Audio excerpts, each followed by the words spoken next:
祝兄弟姐妹們平安。弟兄姊妹們平安。I'm very, very glad to be here today with the Cantonese congregation. 我今朝早好開心，可以同廣東話嘅弟兄姊妹一齊喺呢度敬拜。Of course, as Patrick has already mentioned, it's a very, very special day for all of us. 今日係一個好特別嘅日子。Not only is it Father's Day, 唔單止係父親節， but for the first time in many, many, many months, we can come together as brothers and sisters in one place. 真係我哋好多個月，今日係第一次，我哋可以一齊實體嘅喺呢度一齊去聚集敬拜神。So our hearts are truly full of praise. 所以我哋嘅心係充滿感恩嘅。So as we celebrate Father's Day, today's message actually has nothing to do with our earthly fathers. 今日我哋雖然慶祝父親節，但係我哋今日嘅信息係唔係講我哋同地上父親嘅關係， but rather about our Heavenly Father 但係會講到我哋同天上父親嘅關係， and how we as His sons and daughters can follow Him. 作為佢自己嘅兒女，我哋點樣去跟隨佢？ But actually the theme today is like father, like son. 我哋今日嘅主題係有其父必有其子。父怎樣差遣我們，我們也照樣差遣你們。父怎樣差遣了我，我也照樣差遣你們。 So as we look at this, we want to look as background at Jesus and His relationship with the Father. 所以我哋今日想睇下呢個背景，就係耶穌同父神嘅關係， And understand how He did the Father's work. 亦都明白佢點樣作佢父親嘅工。 And then as we look at that, we want to see how He lived as one who was sent. 當我哋去明白之後，我哋亦都去睇下點樣佢哋合一嘅係被佢差遣出去， And how He helped His disciples understand that they too are ones who are sent out. 亦都希望作為佢嘅門徒，我哋明白我哋神點樣去差遣我哋出去。 Yeah. So I think all of us are familiar with the Great Commission from the book of Matthew. 我相信大家對大使命嘅經文喺馬太福音裏邊都好熟悉。 How Matthew at the end of his book told the disciples to go and make disciples of all nations. 喺馬太福音嘅結尾嘅時候，耶穌點樣去差遣佢自己嘅子民去到傳佢自 To 己， teach them to observe all that He had taught them. 去吩咐佢哋，即係佢教導嘅，佢哋都要遵守。 And to baptize them in the name of the Father and the Son and the Holy Spirit. 亦都奉父子聖靈嘅名咧，替佢哋施洗。 But we are less familiar with John's Great Commission. 但係我哋比較冇咁熟悉約翰福音裏邊嗰個大使命嘅差遣。耶穌又對他們說：願你們平安！父怎樣差遣了我，我也照樣差遣你們。說了這話，就向他們吹一口氣，說：你們受聖靈。 So it's not stated as a command as in Matthew. 呢度唔似馬太福音，好似係一個嘅吩咐命令， But it's stated in the context of relationship. 但係咧呢度嘅表現出嚟係即係耶穌同佢門徒嘅關係。 So it was the Father's relationship with Jesus. 呢度係講緊父親同耶穌兒子嘅關係， Jesus and His relationship with the disciples.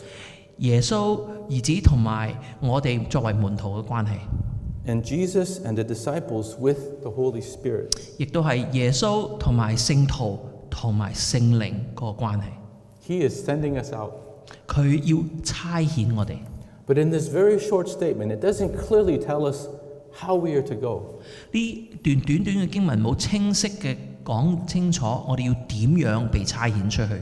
Instead, we have the entire Gospel of John to tell us how the Father sent the Son. 咁喺約翰福音裏邊，佢就藉着成卷嘅約翰福音去解釋我哋要點樣被差出去。 So we will briefly look at that to see how that is that we are sent out today. 所以我哋今日好簡易地去睇一睇，我哋係點樣被差出去。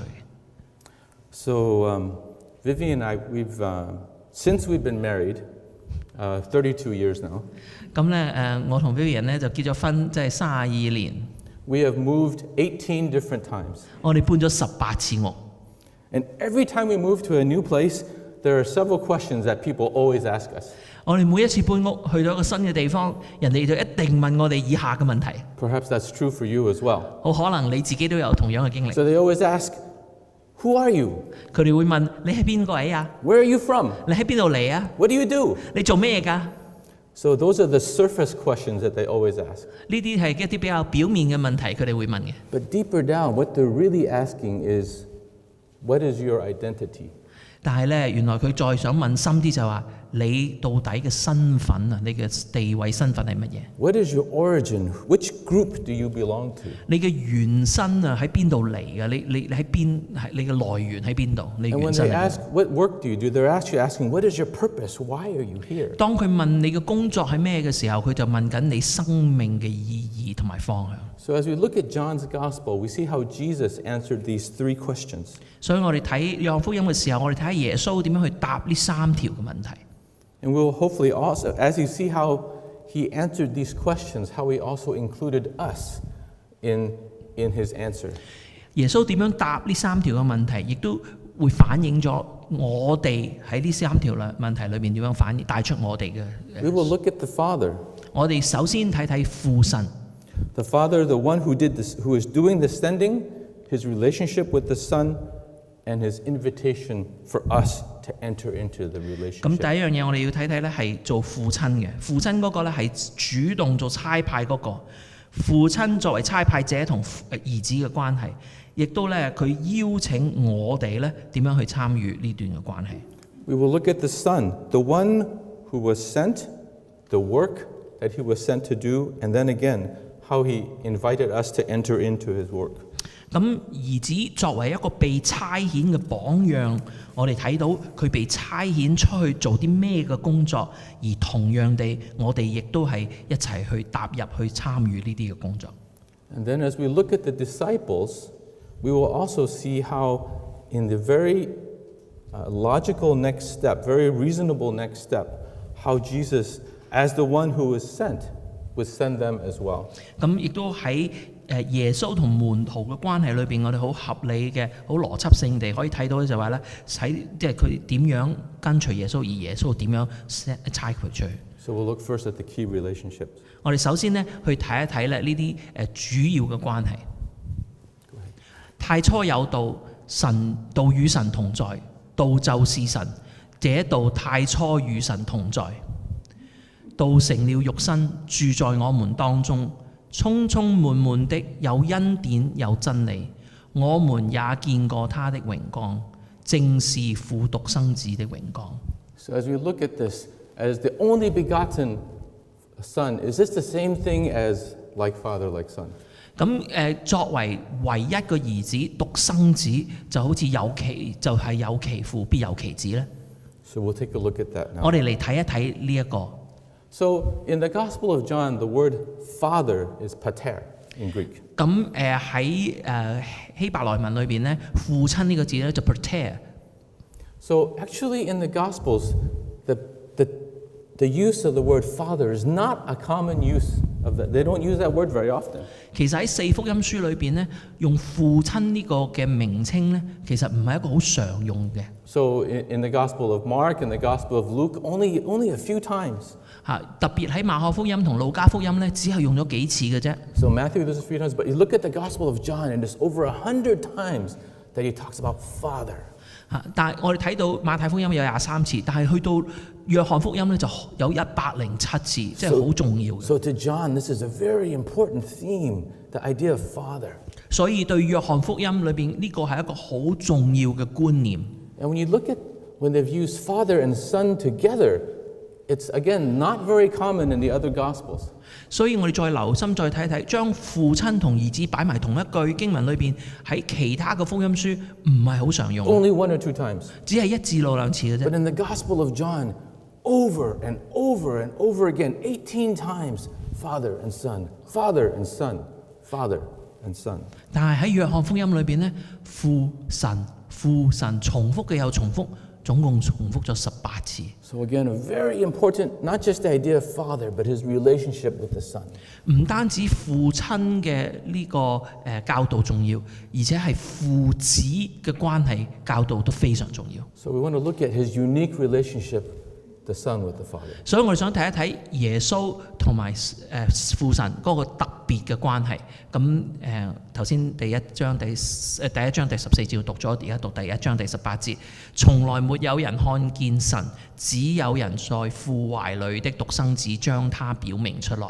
So we see here that only the Son can represent or reflect the Father. 所以我喺呢個句子裏邊，我哋睇呢段經文裏邊，我哋睇到唯有主耶穌基督可以反映到或者可以表達到父神。So we talk about that first question of identity.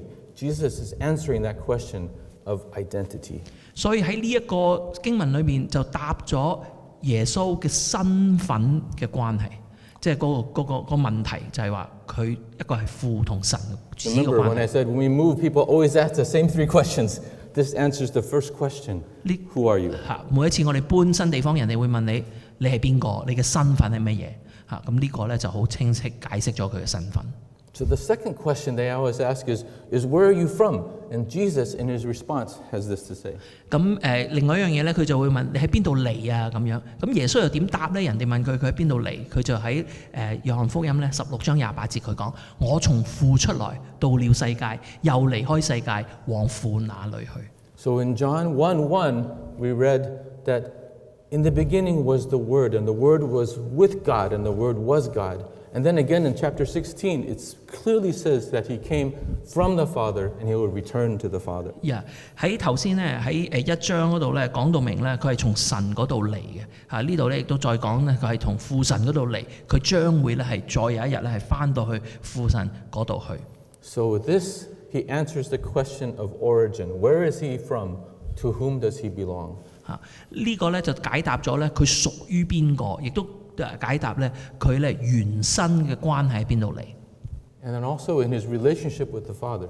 亦都喺佢同父親嘅關係裏邊，咁樣咧喺3章35節就話父愛子，已將萬有交在他手裏。喺5章20節又講父愛子，將自己所做嘅一切事指給他看。So he's already mentioned his identity, he's mentioned his origin, now he talks about his motivation. 咁樣咧，佢講咗佢嘅即係身份，佢講咗佢嘅出身，跟住咧佢開始講咧佢嗰個生命嘅目的或者推動力。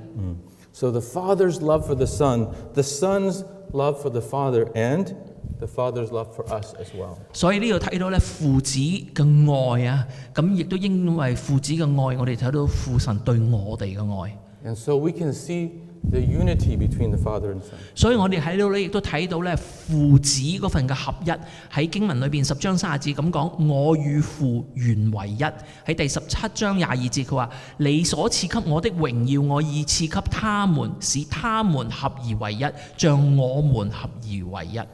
So the Father and Son, they're able to be united because of a common identity, because of a common origin, because of a common motivation and purpose. 所以咧，我哋睇到咧就係咧父子嘅合一係因為佢哋嘅身份上高嘅合一，佢哋嘅源頭嘅嗰個關係嘅合一，亦都睇到咧係佢哋嘅目的啊，佢哋嘅嗰個生命嘅動力嘅合一。And what is that purpose? 咁呢個生命嘅目標係咩呢？呢個動力係啲咩呢？咁喺第1章第12節，但是他所有接受他的，就是信他名的人，他就賜給他們權柄成為神的兒女。And so over and over again in the Gospel of John, we see that Jesus came so that people could believe. 我哋喺約翰福音睇到耶穌要嚟，使到一次又一次嘅希望嗰啲人咧能夠嚟接受佢，嚟能夠信佢。And as they believe, we see that the purpose of his coming is so that people from every tongue and tribe and nation could have the authority to be called the sons and daughters of God. 佢要嚟嘅好大嘅目的就係咧各族各邦各語言啊，都會咧有人咧嚟信佢，而且佢要將呢個權柄啊，作為神自己兒女嘅權柄咧，係賜俾呢啲日後要順從佢嘅人。So we often think about the Great Commission as something that we do, as some sort of activity, a religious activity. 好多時我哋會睇大使命就覺得好似係一啲嘅差事或者一啲嘅職分，我哋要去做。But actually, it's much, much more than that. 但係其實事實上係比做一個差事係更加豐富嘅。So Jesus is demonstrating to us that it begins not just as activity, but as relationship. 咁神耶穌呢度教導我哋，原來咧，即係呢一個大使命唔係單單係一啲嘅活動，一啲嘅差事我哋要做，係原身係因為有一段好特別嘅關係。And that relationship with God is foundational to everything else that happens. 而呢一份嘅關係，我哋同父子嘅關係，同聖靈嘅關係係就係我哋呢啲傳福音嘅根基。So this was our introduction. 呢個咧係我哋嘅即係係啦。So as we look at this hopefully will explain the idea of sending. 咁希望咧，我哋咧再詳細啲再睇落去，即係所謂嘅差遣又係點樣嘅咧？睇深一啲。So in the Jewish way of thinking, there's a very important principle to remember. 有一樣嘢咧，我哋要明白咧，就喺猶太人嘅信仰裏邊，或者佢哋嘅理念裏邊咧，有一個好重要嘅原則。And that principle is that one who is sent is as he who sends him. 咁呢個原則咧就係咩咧？就係被差遣嘅就像差遣者一樣，被差遣嘅就代表差遣者嘅權力。Yeah. Let me illustrate this with an example from our family. 我咧就俾個例子你係從我哋自己屋企裏邊。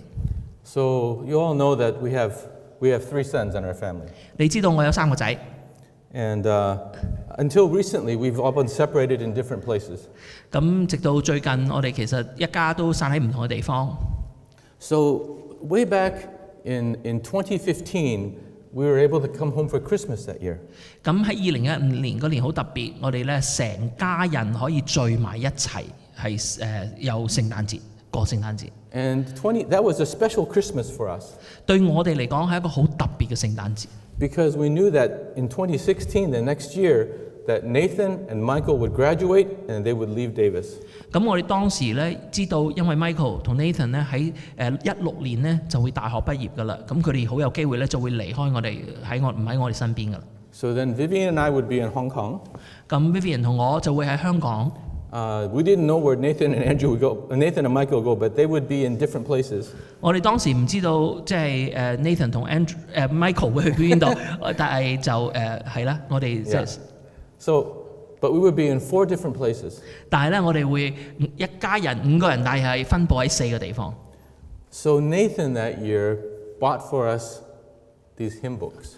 咁樣咧，Nathan 咧就好有心思，就買咗呢個嘅即係聖詩譜書啊，即係嗰個俾我哋。So nobody uses hymnals anymore, but our family still does. 即係咧，其實而家好多人咧都唔會再睇即係揸本聖詩喺度一齊唱歌，但係呢個好特別。So in our family, singing together is a very important thing. 喺我哋屋企咧，大家一齊可以唱歌一齊敬拜咧，係一個好重要共同分享嘅事項嚟。So that no matter where we were in the world, for our weekly call online, we could sing together. 咁樣咧，無論我哋分佈喺世界唔同嘅地方，當我哋一個禮拜一齊傾電話視像嘅時候咧，我哋就一齊咧攞住呢本嘅聖詩一齊去唱去敬拜神。So this was a deep value in our family. 所以呢一份嘅禮物對我哋屋企好有好深遠嘅意義。And Nathan picked up on that value and bought this gift for us. 咁 Nathan 咧，佢咧真係藉着即係我哋同佢嘅關係咧，佢睇到呢個嘅價值，所以咧佢就將呢本嘅聖詩咧送俾我哋屋企每一個。Well, it turned out that year Christmas, I think it was on a Sunday. 咁嗰年咧嘅聖誕節又啱係星期日。So we came to church later that morning. 咁嗰日朝頭早我哋遲少少就去返到教會啦，嗰朝早。And we were singing together. 咁當日我哋一齊去唱詩歌。So it had been at least a year since I had been in the same place with Nathan to sing together. 佢話咧上一次同Nathan 咧一齊唱歌咧已經係10幾個月，差唔多1年之前嘅時間。And as I listened to him sing, I thought, wow, he sounds just like me.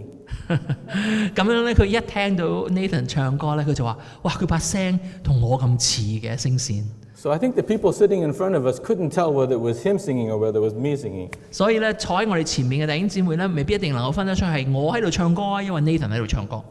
So he picked up on my value, the importance of music.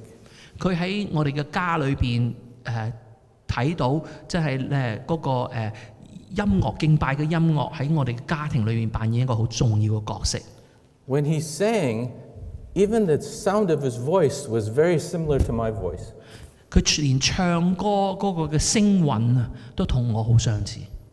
So if someone didn't know me, they could see through him. He could completely represent who I was. 咁雖人哋未必認識我，但可能見到 Nathan 咧，聽到佢睇到佢生命聲，聽到佢聲音就會諗起我，或者睇到我嘅一 So 部 this 分。represents this: the one who is sent is as he who sent him. 呢個就係一個例子，就係話被差遣嘅就好似被差遣者一樣嚇。咁樣咧就即係佢亦都帶有同樣嘅權力。Yeah. So in the Gospel of John, the word for send, there are two different Greek words for the idea of sending. 喺嗰個新約裏邊咧，有兩個字係翻譯成差遣嘅。So in the Gospel of John, these words are used 60 times. 而單喺約翰福音呢兩個字加埋咧，就用咗60次。So the first one, I think probably you know, it's apostello. 第一個字係 apostello。So do you hear a familiar sound in that word, apostello? 你聽唔聽到有一個即係你熟悉嘅聲音 apostello 有咩聲音啊？ The word apostle is from this word apostello. 咁樣咧，使徒啊 apostle 嗰個字咧就從個字根就係 apostello。So one who is sent in the name of the one who sends him. 所以咧就係嗰個被差出去咧，就係帶着咧差佢出去嗰個人嘅名出去嘅。And the other word is pempo. 第二個字係 pempo。So these words, when they're used in the Gospel of John, essentially the use is the same. They're used interchangeably. There's no major difference between these two words. 喺呢兩個字咧，都係代表差遣，所以用起嚟嘅時候咧，係冇乜特別嘅分別嘅。But as we look at who it's talking about, it's very interesting. 但係我哋留心佢差遣呢個字同邊一個被差遣呢？我哋去留心啊，好特別。So 6 times it talks about John the Baptist. 有6次係講即係施洗約翰被差遣出去。4 times it's talking about the disciples themselves. 有4次係差門徒出去。 3 times it's talking about sending the Holy Spirit to the disciples. 而有3次咧就係父神要差聖靈去到使徒當中。But the large majority, 40 sometimes, it's about the Father sending the Son. 但係咧絕大多數有43次係講到父神去差遣兒子。The Father sending the Son. 父神差遣兒子。And so we want to look a little bit about how did he send the Son? Because that's what we need to know. Because as the Father sent the Son, so he sent us. So how did the Father send the Son? 我哋要好清楚父神點樣差呢個兒子，因為講咗咁多次，當我哋了解咗父神點差兒子咧，我哋就會明白我哋會點樣被差出去。So we want to look at that now. 所以我哋而家咧就去嚟睇呢段嘅經文。咁樣咧就喺第5章36節，但我有比約翰更大的見證，因為父交給我要我成就的事，就是我所做的事，這便見證我是父所差來的。Yeah. And so everything that Jesus did was, it says here, because he was sent. 耶穌話咧，佢所有做嘅事咧，都係因為父神差佢出去。It says, 我所做的事, everything that he did was because he was sent. 佢中文就話我所做嘅事，即係包括佢所有每一件事，都係因為父神差佢出去。第四章34節佢話：我的食物就是遵行差我來者的旨意，做成他的工。So I think this verse may be written specifically for the Chinese church 呢段經文可能特別為到咧華人教會去寫嘅， because it talks about food. 因為佢講到食物。 Okay, that which fills us, that which satisfies us, that which nourishes us. 食物咧使到我哋飽足，使到我哋有營養，使到我哋有能力去生存。 So just in case we didn't get it the first time, he says, this to do the will, to do the work of the Father. This is my food. 佢就講到話咧，去遵行我父親嘅旨意，去做佢嘅工作，呢、個就係我嘅食物啦。 And not just the Father who sent me. 唔單止係話父親啊，而係父親差我出去嘅父親。 Yeah. So not just the work, but what else? 佢唔單止講到嗰個工作，仲有咩呢？喺第7章第16節，耶穌說：我的教訓不是我自己的，乃是那差我來者的。 So not just the work, not just his will, but also his words. 唔單止佢嘅旨意，唔單止佢嘅工作，亦都係佢嘅教訓，佢嘅話語。 Yeah. And again here.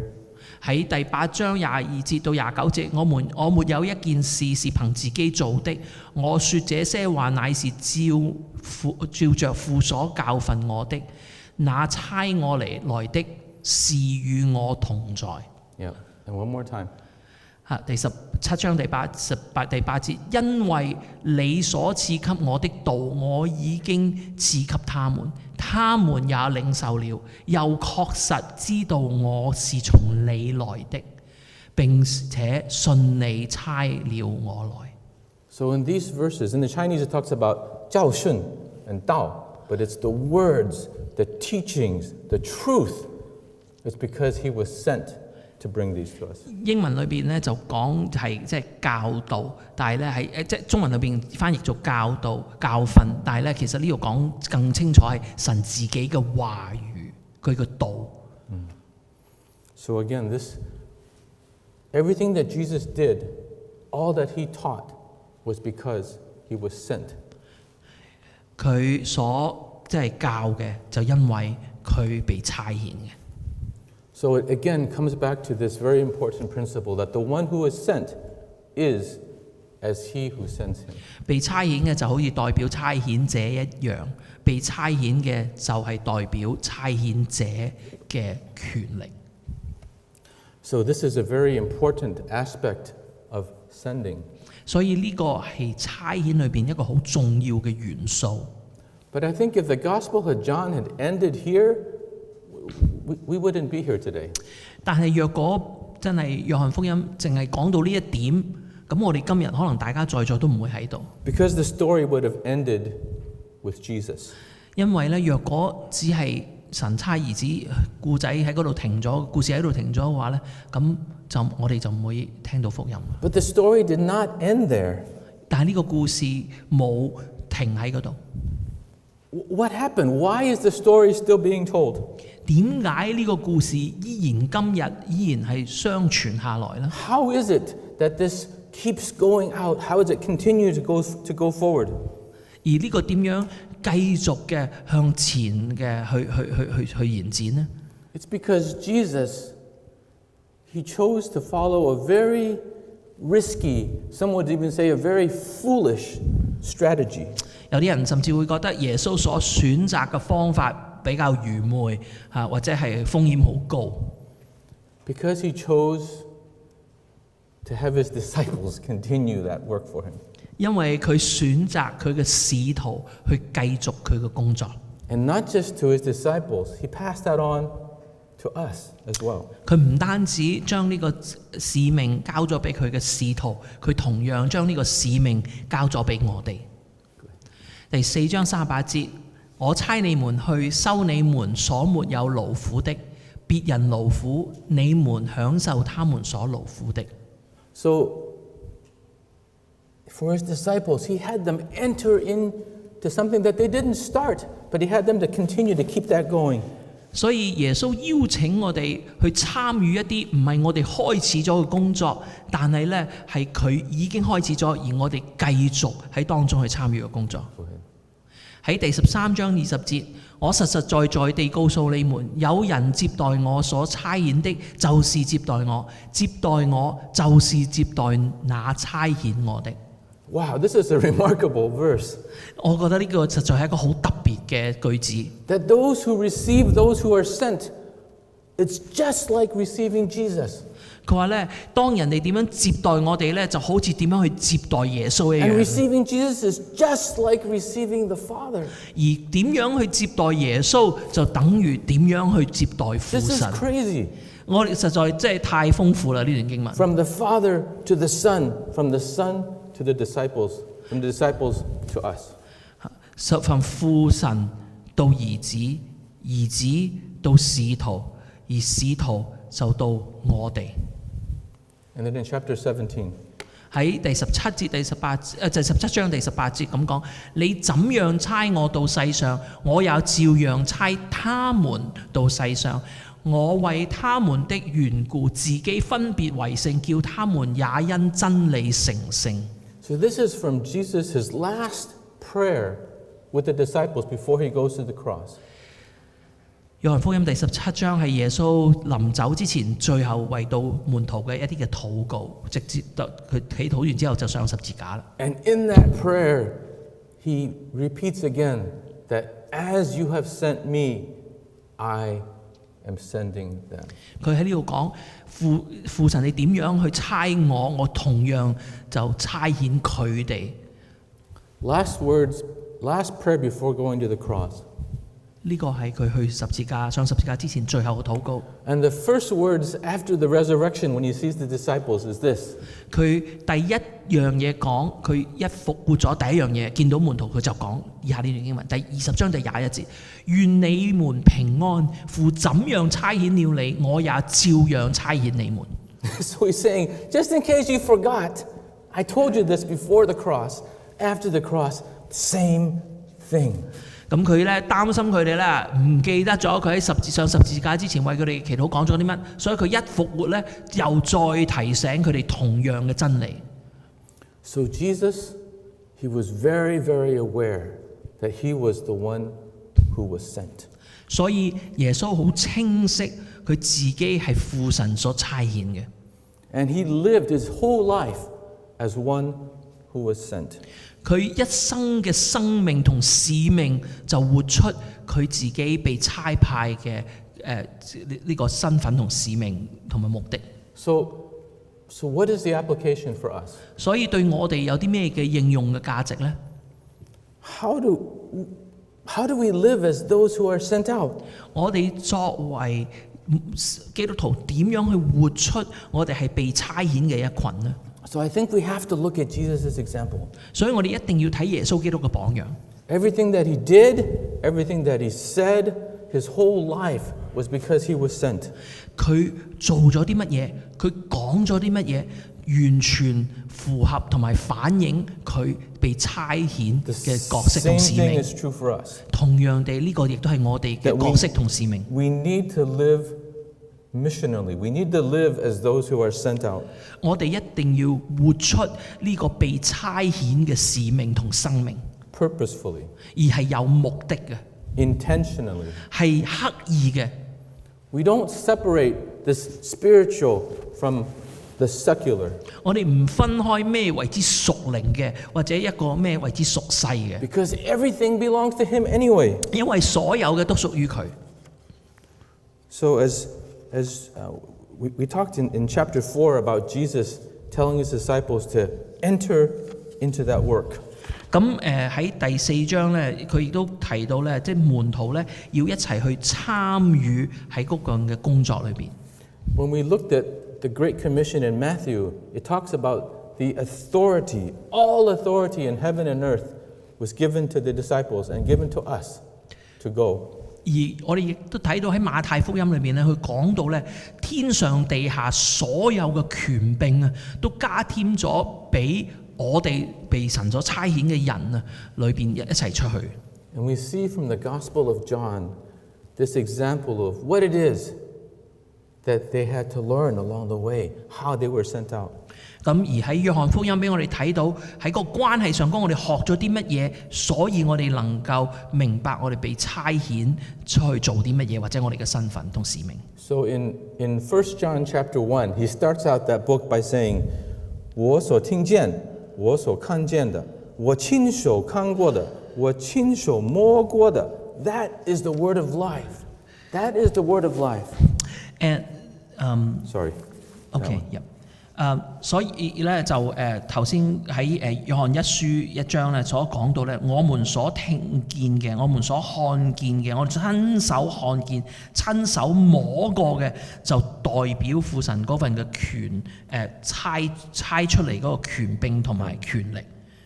So as we face the world today, 藉著我哋今日點樣去面對呢個世界 whether it's in the middle of a pandemic, 我哋啱啱喺呢個冠狀病毒嘅疫情裏邊， or whether it's in the face of unstable international relationships, 或者我哋睇到國際間一啲唔穩定嘅政局， as we face social unrest and racial prejudice, 我哋睇到社會或者種族嘅不公平， we don't have to be afraid.